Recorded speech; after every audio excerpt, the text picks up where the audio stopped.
Hi ಎಲ್ಲ big boss ಲವರ್ಸ್ಗೆ ನನ್ನ ಕಡೆಯಿಂದ big hi. Bigg Boss Kannada season 12 ನ ಮಂಡೇ ಎಪಿಸೋಡಿನ ಫಸ್ಟ್ ಪ್ರೋಮೋ ರಿಲೀಸ್ ಆಗಿದೆ. ಈ ಪ್ರೋಮೋ ನೋಡಿದಾಗ ನನಗೆ ಏನು ಅನಿಸ್ತಾ ಇದೆ ಗೊತ್ತಾ, ನೋಡಿ ನಮಗೆ ಮಂಡೇ ಅಂದ್ರೆ ಒಂದು ಕ್ಯೂರಿಯಾಸಿಟಿ. ಓಕೆ, ನಾಮಿನೇಷನ್ ಇರುತ್ತೆ, ಯಾರನ್ನ ನಾಮಿನೇಟ್ ಮಾಡ್ತಾರೆ ಅಂತ ತುಂಬಾ ವೆಯ್ಟ್ ಮಾಡ್ತಾ ಇರ್ತೀವಿ. ಇವತ್ತು ಮಂಡೇ ಎಪಿಸೋಡು ಕ್ಯಾಪ್ಟನ್ ಆದಂತಹ ಧನುಷ್ ಅವರು ಆಯ್ತಾ ಒಂದು ಸೀರಿಯಲ್ ನಂಬರ್ ಕೊಟ್ಟಿದ್ದಾರೆ. ಅಂದರೆ 1ರಿಂದ ಅಲ್ಲಿರುವಂತಹ ಎಷ್ಟು 14 ಕಂಟೆಸ್ಟೆಂಟ್ ಇದ್ದಾರಲ್ವ, ಅವ್ರನ್ನ 1ರಿಂದ 14 ತನಕ ನಿಲ್ಲಿಸ್ಬೇಕು, ಅದಕ್ಕೆ ತಕ್ಕ ರೀಸನ್ ಕೊಡಬೇಕು ಅಂತ.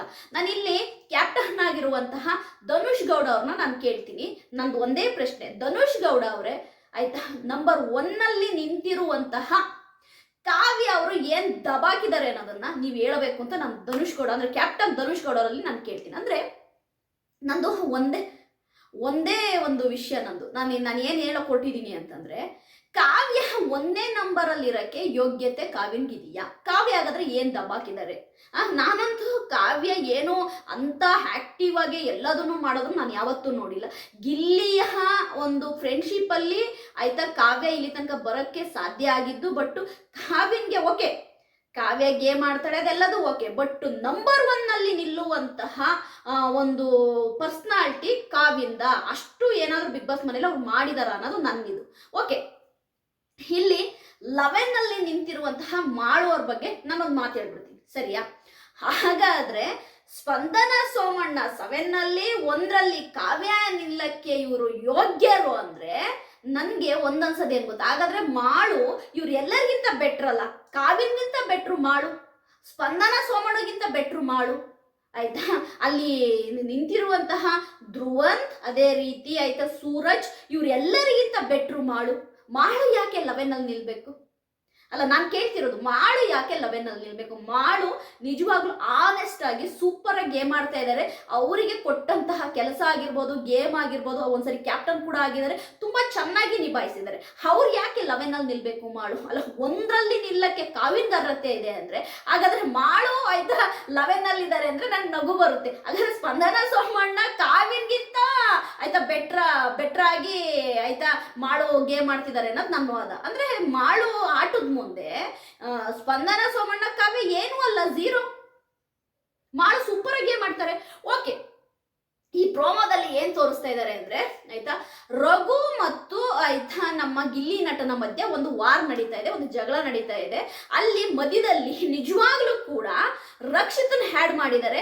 ರಕ್ಷಿತಾ ಯಾವಾಗ್ಲೂ ರಕ್ಷಿತನ ಬೆಂಬಲ ಗಿಲ್ಲಿ ನಟನ ಮೇಲೆ ಇರುತ್ತೆ. ಗಿಲ್ಲಿ ನಟನ ಅವ್ರು ಯಾವುದೇ ಕಾರಣಕ್ಕೂ ಬಿಟ್ಕೊಡಲ್ಲ ರಕ್ಷಿತಾ ಅನ್ನೋದಕ್ಕೆ ಒಂದು ಚಿಕ್ಕ ಎಕ್ಸಾಂಪಲ್ ಹೇಳಕ್ ನಾನು ಹೊರಟಿದ್ದೀನಿ. ಏನ್ ಗೊತ್ತಾ, ಇಲ್ಲಿ ಏನ್ ಗೊತ್ತಾ, ಈ ಪ್ರೋಮೋನ ತುಂಬಾ ಚೆನ್ನಾಗಿ ಆಯ್ತಾ ಎಡಿಟ್ ಮಾಡಿದ್ದಾರೆ ಬಿಗ್ ಬಾಸ್ ಟೀಮು. ಇಲ್ಲಿ ಫೈಟ್ ಆಗ್ತಿರೋದು ಯಾರ್ಯಾರಿಗೆ? ಗಿಲ್ಲಿ ನಟನ್ಗೂ ಮತ್ತು ರಘು ಅವರಿಗೂ. ಇಲ್ಲಿ ಮಧ್ಯ ರಕ್ಷಿತಾ ಹೆಂಗ್ ಬಂದ್ರು? ಈಗ ಕಮೆಂಟ್ ಅಲ್ಲಿ ರಕ್ಷಿತನ ಬಗ್ಗೆ ನೀವು ಹೇಳೋರಿಗೆ ನಾನು ಒಂದೇ ಮಾತು ಹೇಳೋದು, ಫಸ್ಟ್ ಎಪಿಸೋಡ್ ನೋಡ್ಬಿಟ್ಟು ಮಾತಾಡಿ ಆಯ್ತಾ. ಅಲ್ಲಿ ರಘು ಮತ್ತು ಗಿಲ್ಲಿ ನಟನ್ ಮಧ್ಯೆ ನಡೀತಿರೋದು ಜಗಳ. ಅಲ್ಲಿ ಎಲ್ಲಾರು ಹೇಳ್ದಂಗೆ ಓಕೆ, ಮನೆ ಕೆಲಸ ಮಾಡಲ್ಲ ಗಿಲ್ಲಿ ನಟ ಅನ್ನೋದನ್ನ ರಕ್ಷಿತಲ್ಲಿ ಒಂದು ಮಾತು ಹೇಳಿರ್ತಾರೆ. ಬಟ್ ಹಂಗಂದು ಮಾತ್ರಕ್ಕೆ ಈ ಜಗಳಕ್ಕೂ ರಕ್ಷಿತನ್ಗೂ ಸಂಬಂಧ ಇದೆಯಾ ಅಂತ ನಾನು ಕೇಳೋದಾದ್ರೆ ಆಯ್ತಾ, ಈ ಜಗಳಕ್ಕೂ ರಕ್ಷಿತನ್ಗೂ ಏನಾದ್ರೂ ಸಂಬಂಧ ಇದೆ ಅನ್ನೋದಾದ್ರೆ ಖಂಡಿತವಾಗ್ಲೂ ಇಲ್ಲ. ಇಲ್ಲಿ ರಕ್ಷಿತನ್ನ ಮತ್ತು ಗಿಲ್ಲಿ ನಟನ್ನ ರಘು ಅವರು ಆಲ್ರೆಡಿ ಟಾರ್ಗೆಟ್ ಮಾಡಕ್ ಸ್ಟಾರ್ಟ್ ಆಗಿದ್ದಾರೆ. ಯಾವಾಗ ರಘು ಅವರು ಧ್ರುವಂತ್ ಜೊತೆ ಸೇರ್ಕೊಂತಾರೆ, ಧ್ರುವಂತ್ ಜೊತೆ ಸೇರ್ಕೊಂಡಾದ್ಮೇಲೆ ರಘು ಅವರು ಧ್ರುವಂತ್ ಅವ್ರ ಮಾತನ್ನ ಕೇಳಿ ಆಯ್ತಾ, ನಿಜವಾಗ್ಲೂ ಕೂಡ ನನಗನ್ಸಿದ್ ನಾನು ಹೇಳ್ತಾ ಇರೋದು, ಗಿಲ್ಲಿ ನಟ ಮತ್ತೆ ರಕ್ಷಿತನ್ನ ಅವರು ಟಾರ್ಗೆಟ್ ಮಾಡಕ್ ಸ್ಟಾರ್ಟ್ ಆಗಿದ್ದಾರೆ. ನನಗೆ ಇದ್ರಲ್ಲಿ ಗೊತ್ತಾಗ್ತಾ ಇದೆ, ಏನ್ ಗೊತ್ತಾ, ರಘು ಅವರು ಗಿಲ್ಲಿ ನಟನ ಜೊತೆ ಚೆನ್ನಾಗೇ ಇರ್ತಾರೆ, ಬಟ್ ಗಿಲ್ಲಿನ ಹಿಂದ್ಗಡೆ ಎಷ್ಟೆಲ್ಲ ಮಾತಾಡ್ತಾರೆ ಅನ್ನೋದು ನಾನು ನೋಡಿದ್ದೀನಿ. ರಘು ಅವ್ರ ಟಾರ್ಗೆಟ್ ರಕ್ಷಿತಾ ಗಿಲ್ಲಿ ನಟ ಅನ್ನೋದು ಗೊತ್ತಾಗ್ತಾ ಇದೆ. ಸರಿ, ಆ ಜಗಳನ ನೋಡಿ, ನೀವು ಅಬ್ಸರ್ವ್ ಮಾಡಿ ನೋಡಿ. ಅಲ್ಲಿ ರಕ್ಷಿತಾ ಗಿಲ್ಲಿ ನಟನ್ ತಡಿತಾಳೆ, ಮಧ್ಯ ನಿಂತ್ಕೊಂತಾಳೆ ರಘು ಅವರಿಗೆ ಆಯ್ತಾ. ಅವಾಗ ರಘು ಅವರೇ ಜೋರ್ ಮಾಡ್ತಾರೆ ರಕ್ಷಿತನ್ಗೆ, ನೀನ್ ಸುಮ್ಮನೆ ಹೋಗೋ ಕಡೆ ಅನ್ನೋದನ್ನ. ಅಂದ್ರೆ ಇಲ್ಲಿ ಗಿಲ್ಲಿ ನಟನ ಬೆಂಬಲಕ್ಕೆ ಸಪೋರ್ಟಿಗೆ ನಿಂತಿರೋದು ರಕ್ಷಿತನೇ ಬಿಟ್ರೆ, ಇಲ್ಲಿ ರಘು ಹಾಗೂ ಗಿಲ್ಲಿ ನಟನ ಮಧ್ಯೆ ಜಗಳ ನಡೆಯಕ್ಕೆ ಇಲ್ಲಿ ರಕ್ಷಿತಾ ಯಾವುದೇ ಕಾರಣ ಅಲ್ಲ, ಸರಿಯಾ? ಓಕೆ, ಇಲ್ಲಿ ರಘು ಅವರು ನಿಜವಾಗ್ಲೂ ಕೂಡ ಒಂದು ಗೇಮನ್ನಂತೂ ಪ್ಲೇ ಮಾಡ್ತಾ ಇದ್ದಾರೆ, ಅದು ತುಂಬಾ ಚೆನ್ನಾಗಿ ಗೊತ್ತಾಯಿದೆ. ರಕ್ಷಿತನ ಹತ್ರನು ಗಿಲ್ಲಿ ನಟನ ಹತ್ರ ಚೆನ್ನಾಗೇ ಇರ್ತಾರೆ ರಘು ಅವರು. ಆದ್ರೆ ಇವರಿಬ್ಬರನ್ನು ಆಯ್ತಾ ಅವರು ಆಯ್ತಾ ಏಟ್ ಮಾಡ್ತಾರೆ, ಅವ್ರಿಬ್ಬರ ಬಗ್ಗೆ ಹಿಂದ್ಗಡೆ ಮಾತಾಡ್ತಾರೆ, ಅದೆಲ್ಲದೂ ನಮಗೆ ಗೊತ್ತಿರೋ ವಿಷಯನೇ. ಇಲ್ಲಿ ಗಿಲ್ಲಿ ನಟ 2 ನಿಂತಿದ್ದಾನೆ ಅಂದ್ರೆ ನನಗೆ ಡೌಟ್ ಆಗ್ತಾ ಇದೆ, ಗಿಲ್ಲಿ ನಟ 2 ಯಾಕೆ, ಕಾವ್ಯ 1 ಯಾಕೆ? ಗಿಲ್ಲಿ ನಟನೇ 1ಗೆ ನಿಲ್ಲಿಸ್ಬೋದಲ್ಲ?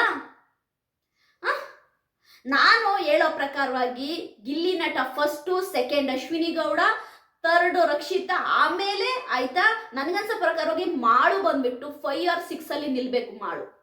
ನನ್ನನ್ನು ಕೇಳೋದಾದ್ರೆ ಇಲ್ಲಿ ಫಸ್ಟು ಗಿಲ್ಲಿ ನಟ, ಸೆಕೆಂಡ್ ಅಶ್ವಿನಿ ಗೌಡ, ಥರ್ಡ್ ರಕ್ಷಿತಾ, ಈ ರೀತಿ ಒಂದು ನಿಲ್ಬೇಕು ಅನ್ನೋ ನನ್ನ ಇದು. ಯಾಕೆ ಗೊತ್ತಾ, ಅಶ್ವಿನಿ ಗೌಡ ಗಿಲ್ಲಿ ನಟ ಕೊಟ್ಟಿರುವಂತಹ ಕಂಟೆಂಟ್ ಯಾರು ಕೊಟ್ಟಿಲ್ಲ. ಓಕೆ, ಅಶ್ವಿನಿ ಗೌಡ ಕೆಲವು ಕಡೆ ತಪ್ಪು ಮಾಡಿದ್ದಾರೆ, ನಾನು ಅದನ್ನು ಒಪ್ಕೊಂತೀನಿ.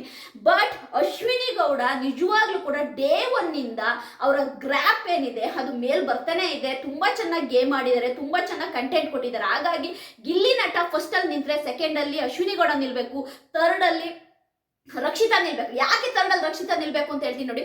ರಕ್ಷಿತನ ಕಂಟೆಂಟ್ಗಳು, ರಕ್ಷಿತನ ಪ್ರೋಮೋ ಆಗ್ಲಿ, ಕಂಟೆಂಟ್ ನನಗನ್ಸೋ ಪ್ರಕಾರವಾಗಿ ನಿಜವಾಗ್ಲೂ ಕೂಡ ಗಿಲ್ಲಿ ನಟ ಮತ್ತು ರಕ್ಷಿತಾ ಇವ್ರದ್ದು ಎಲ್ಲ, ಅಶ್ವಿನಿ ಗೌಡ, ಈ 3 ಜನ ಕೂಡ ಟಾಪ್ 3 ಅಲ್ಲಿ ಇರೋಕ್ಕೆ ತುಂಬಾನೇ ಆಯ್ತಾ ನನ್ಗನ್ಸೋ ಪ್ರಕಾರವಾಗಿ ಅವ್ರ ಯೋಗ್ಯತೆ ಇದೆ ಅಂತ ನಂಗೆ ಅನಿಸ್ತೀನಿ. ಗಿಲ್ಲಿ ನಟ first, second Ashwini Gowda, third Rakshita, ಈ 3 ಜನ ಕೂಡ ಆಯ್ತಾ ಟಾಪ್ 3 ಅಲ್ಲಿ ಇರುವಂತಹ ಕಂಟೆಸ್ಟೆಂಟ್ಗಳು ಇವರು. ಆಯ್ತಾ ನನ್ನ ಪ್ರಕಾರವಾಗಿ ಪ್ರೇಕ್ಷಕರಿಗೂ ಕೂಡ ಇವರು ಟಾಪ್ 3 ಅಲ್ಲಿ ಇರುವಂತಹ ಕಂಟೆಸ್ಟೆಂಟ್ಗಳು ಅನ್ನೋದು ಗೊತ್ತು.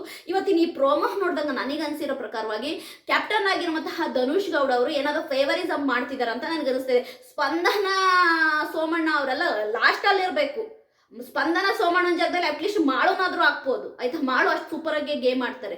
ನನ್ಗೆ ಅರ್ಥ ಆಗ್ತಿಲ್ಲ, ನನಗೆ ಸ್ಪಂದನ, ಸೋಮಣ್ಣ ಅವ್ರಿಗೆ ಏನ್ ಮಾಡ್ತಿದ್ದಾರೆ ಗೊತ್ತಾಗ್ತಿಲ್ಲ. ಕಾವ್ಯನ ಫಸ್ಟ್ ಅಲ್ಲಿ ನಿಲ್ಸಿದಾರಲ್ಲ ಧನುಷ್ ಗೌಡ ಅವರೇ, ನಾನು ನಿಮ್ಗೆ ಏನಂತ ಹೇಳಿ ಅಲ್ಲ, ಕಾವ್ಯ ಫಸ್ಟ್ ಅಲ್ಲಿ ಇರೋಂಥದ್ದು ಏನ್ ಮಾಡಿದಾಳೆ ಇಲ್ಲಿ. ಒಟ್ಟಾರೆಯಾಗಿ ಬಿಗ್ ಬಾಸ್ ಅವರು ಈ ಪ್ರೋಮನ್ ಹೆಂಗ್ ಕಟ್ ಮಾಡಿದ್ದಾರೆ ಅಂದ್ರೆ, ಇಲ್ಲಿ ಗಿಲ್ಲಿ ನಟ ರಘು ಅವರು ಜಗಳ ಆಡ್ತಿರೋದು ಮಧ್ಯ ಆಯ್ತಾ ರಕ್ಷಿತನ್ ಇಟ್ಟಿದ್ದಾರೆ. ನೋಡೋರ್ಗೆ ಕನ್ಫ್ಯೂಸ್ ಆಗಬೇಕು ಅಂದ್ರೆ ರಕ್ಷಿತಾನು ಕೂಡ ಗಿಲ್ಲಿ ನಟನ್ನ ಅಪೋಸ್ ಮಾಡ್ತಿದ್ದಾಳ, ಗಿಲ್ಲಿ ನಟನ್ಗೆ ಆಯ್ತಾ ಬೈತಿದ್ದಾಳ ಅನ್ನೋ ರೀತಿ. ಬಟ್ ಅಲ್ಲಿ ಹೊಡೆದಾಟದಲ್ಲೇ ಗೊತ್ತಾಗ್ತಾ ಇದೆ ಎಷ್ಟು ನೀಟಾಗಿ ರಕ್ಷಿತಾ ಗಿಲ್ಲಿ ನಟನ ಸಪೋರ್ಟ್ ಮಾಡ್ತಾ ಇದ್ದಾಳೆ. ಬೇಡ ಅಂತೇಳಿ ಈ ಕಡೆ ಸೈಡಿಗೆ ಕರ್ಕೊಂಡು ಬರ್ತಾ ಇದ್ದಾಳೆ, ಅದೆಲ್ಲದೂ ನಿಮಗೆ ಗೊತ್ತಾಗ್ತಾ ಇದೆ. ರಘು ಮಾತ್ರ ಇಲ್ಲಿ ನಿಜವಾಗ್ಲೂ ಕೂಡ ರಕ್ಷಿತಾ ಗಿಲ್ಲಿ ನಟನ ಟಾರ್ಗೆಟ್ ಮಾಡ್ತಿದ್ದಾರೆ ಅನ್ನೋದು ತುಂಬಾ ಚೆನ್ನಾಗಿ ಗೊತ್ತಾಗ್ತಿದೆ. ಮಾತೆತ್ತಿದ್ರೆ ಆಯ್ತಾ ರಘು ಅವರು ಆಯ್ತಾ ಅನ್ನೋ ರೀತಿ ಹೋಗ್ತಾರೆ. ಓಕೆ ಆಯ್ತಾ ರಘು ಅವರೇ, ನೀವು ವೈಲ್ಡ್ ಕಾರ್ಡ್ ಎಂಟ್ರಿಲಿ ಬಂದಿದ್ದೀರಾ, ಓಕೆ ಅದೆಲ್ಲದು ಓಕೆ. ಬಟ್ ಗಿಲ್ಲಿ ನಟ ಮತ್ತು ಅಶ್ವಿನಿ ಗೌಡ, ರಕ್ಷಿತಾ, ಈ 3 ಜನ ಕೂಡ ಟಾಪ್ 3 ಅಲ್ಲಿ ಇರುವಂತಹ ಕಂಟೆಸ್ಟೆಂಟ್ಗಳು. ಗೊತ್ತಿಲ್ಲ ಯಾಕೆ ನನಗೆ ಆಯ್ತಾ ಈ ಕಾವ್ಯನ ಫಸ್ಟ್ ಅಲ್ಲಿ ನಿಲ್ಲಿಸಿದ್ದಾರೆ, ಇದು ನನಗೆ ಇನ್ನೂ ಅರ್ಥ ಆಗ್ತಾ ಇಲ್ಲ. ನಿಮಗೆ ಯಾರಿಗಾದ್ರೂ ಅರ್ಥ ಆದ್ರೆ ನನಗೆ ಕಮೆಂಟ್ ಮಾಡಿ. ಅದಲ್ದೇನೆ ನಾನು ಇನ್ನೂ ಒಂದು ವಿಷಯ ಹೇಳಬೇಕು ಆಯ್ತಾ. ಏನು ನಿನ್ನೆ ಎಪಿಸೋಡಲ್ಲಿ ಆಯ್ತಾ ಎಲ್ಲದಕ್ಕೂ ಗಿಲ್ಲಿ ನಟನ್ನೇ ಹೇಳುವಂತಹ ಯಾರು ರಘು ಅವರು ಈಗ ಧ್ರುವಂತ್ ಬಗ್ಗೆ ಒಳ್ಳೇದನ್ನೇ ಹೇಳ್ತಾ ಇದ್ದಾರಲ್ವ ರಘು ಅವರು. ನನಗೆ ಅರ್ಥ ಆಗ್ತಾ ಇಲ್ಲ ಮತ್ತೆ ಈ ಧ್ರುವಂತ್ ಬಲೆಗೆ ಬಿದ್ರ ರಘು ಅವರು ವೆರಿ ಸೂನು ಆಯ್ತಾ ರಘು ಅವ್ರನ್ನ ಇದೇ ಧ್ರುವಂತ್ ನಾಮಿನೇಟ್ ಮಾಡೋದ್ರಲ್ಲಿ ನೋ ಡೌಟ್ ಅಂತ ಹೇಳ್ತೀನಿ. ಯಾಕೆಂದ್ರೆ ತುಂಬಾ ಚೆನ್ನಾಗಿ ಆಯ್ತಾ ಧ್ರುವಂತ್ ಬ್ರೈನ್ ವಾಶ್ ಮಾಡ್ತಿದ್ದಾನೆ ರಘು ಅವ್ರನ್ನ ಅನ್ನೋದು ಗೊತ್ತಾಗ್ತಾ ಇದೆ. ಈ ಪ್ರೋಮೋದಲ್ಲಿ ನನಗೆ ಗೊತ್ತಾಗಿದ್ದೇನು ಗೊತ್ತಾ ಆಯ್ತಾ, ಇಲ್ಲಿ ಬೇಕು ಅಂತಾನೆ ರಘು ಅವರು ಗಿಲ್ಲಿನ ಟಾರ್ಗೆಟ್ ಮಾಡ್ತಿದ್ದಾರೆ ಅನ್ನೋದು ನನಗೆ ಗೊತ್ತಾಗ್ತಾ ಇದೆ. ಅದಲ್ದೇನೆ ಬಿಗ್ ಬಾಸ್ ಮನೆಯಲ್ಲಿ ಒಂದು ನಂಬರಿಂಗ್ ಕೊಡ್ತಾರೆ ಅಂತಂದ್ರೆ ಅದು ಪ್ರೇಕ್ಷಕರು ಕೊಡುವ ಆಯ್ತಾ ನಂಬರ್ಗಿಂತ ಅದೇನು ದೊಡ್ಡದೇನಲ್ಲ. ಇದು ಯಾರೋ ಧನುಷ್ ಗೌಡ ಅವರು ಅವ್ರ ಫೇವರಿಸಮಲ್ಲಿ ಅವ್ರು ಕೊಡ್ತಾ ಇದ್ದಾರೆ. ಬಟ್ 1 ಕಾವ್ಯ, ಲಾಸ್ಟ್ ನಮ್ಮ 11 ಮಾಳುನ ನೆನೆಸ್ಕೊಂಡ್ಬಿಟ್ರೆ ನನಗೆ ಅಯ್ಯಯ್ಯೋ, ಮಾಳುಗಿಂತ ಬೆಟ್ರಾಗಿ ಕಾವ್ಯ ಇದು ಆಡ್ತಾ ಇದ್ದಾರೆ, ಗೇಮ್ ಆಡ್ತಾ ಇದ್ದಾರೆ. ಫಸ್ಟಲ್ಲಿ ಗಿಲ್ಲಿ ಓಕೆ, ಸೆಕೆಂಡಲ್ಲಿ ಅಶ್ವಿನಿ ಗೌಡ, ಥರ್ಡಲ್ಲಿ ರಕ್ಷಿತಾ, ಫೋರ್ತಲ್ಲಿ ನನ್ನ ಪ್ರಕಾರವಾಗಿ ಫೋರ್ತಲ್ಲಿ ಕಾವ್ಯ ಇರ್ಬೋದು. 4th ಅಲ್ಲಿ ಕಾವ್ಯ ಆಯ್ತಾ, 5th ಅಲ್ಲಿ ನಮ್ಮ ಯಾರು ಮಾಳು ಅವರು, 6th ಅಲ್ಲಿ ಅಭಿಷೇಕ್, ಈ ತರ ರಾಶಿಕಾ, ಹಿಂಗೆ ಒಂದು ಲೈನ್ ಆಗೋದು ಓಕೆ. ಬಟ್ ಇಲ್ಲಿ ಸ್ವಲ್ಪ ಫೇವರಿಸಮ್ ನಡೀತಿದೆ. ಧನುಷ್ ಗೌಡ ತುಂಬಾ ಫೇವರಿಸಮ್ ಮಾಡ್ತಿರೋದು ನನಗೆ ಅನಿಸ್ತಿದೆ. ಅದಲ್ಲದೆ ಗಿಲ್ಲಿ ನಟ ಮನೆ ಕೆಲಸ ಮಾಡಲ್ಲ ತಟ್ಟೆ ಹಿಡ್ಕೊಂಡು ಬರ್ತಾನೆ ಅಂತ ರಘು ಅವ್ರು ಹೇಳಿದ್ದು ನನಗೆ ಒಂದು ಅರ್ಥ ಆಗ್ತಿಲ್ಲ. ರಘು ಅವರೇ, ಗಿಲ್ಲಿ ನಟ ಏನಾದರೂ ತಟ್ಟೆ ಹಿಡ್ಕೊಂಡು ನಿಮ್ಮನೆ ಅಡುಗೆ ಮನೆಗೆ ಏನಾದರೂ ಬಂದಿದ್ದಾರಾ, ಇಲ್ಲ ಗಿಲ್ಲಿ ಅವರು ತಟ್ಟೆ ಹಿಡ್ಕೊಂಡು ನಿಮ್ಮನೆಗೆ ಏನಾದರೂ ಊಟ ಹಾಕಿ ಅಂತ ಬಂದಿದ್ದೀರಾ? ನೀವೇನು ಹೇಳ್ತಿದ್ದೀರಾ ಅರ್ಥ ಆಗ್ತಿಲ್ಲ ನನಗೆ. ಸ್ವಲ್ಪ ಅರ್ಥ ಮಾಡ್ಕೊಂಡು ಮಾತಾಡಿ ಅಂತೀನಿ ರಘು ಅವ್ರಿಗೆ. ರಘು ಅವರು ನೀವು ಹೇಳೋ ಪ್ರಕಾರವಾಗಿ ತಟ್ಟೆ ಹಿಡ್ಕೊಂಡು ಬರ್ತೀಯಲ್ಲ ಅಂತಂದ್ರೆ ತಟ್ಟೆ ಹಿಡ್ಕೊಂಡೆ ನಿಮ್ಮನೆ ಬಾಗ್ಲಿಗೆ ಬಂದೆ. ಅದು ಬಿಗ್ ಬಾಸ್ ಗುರು.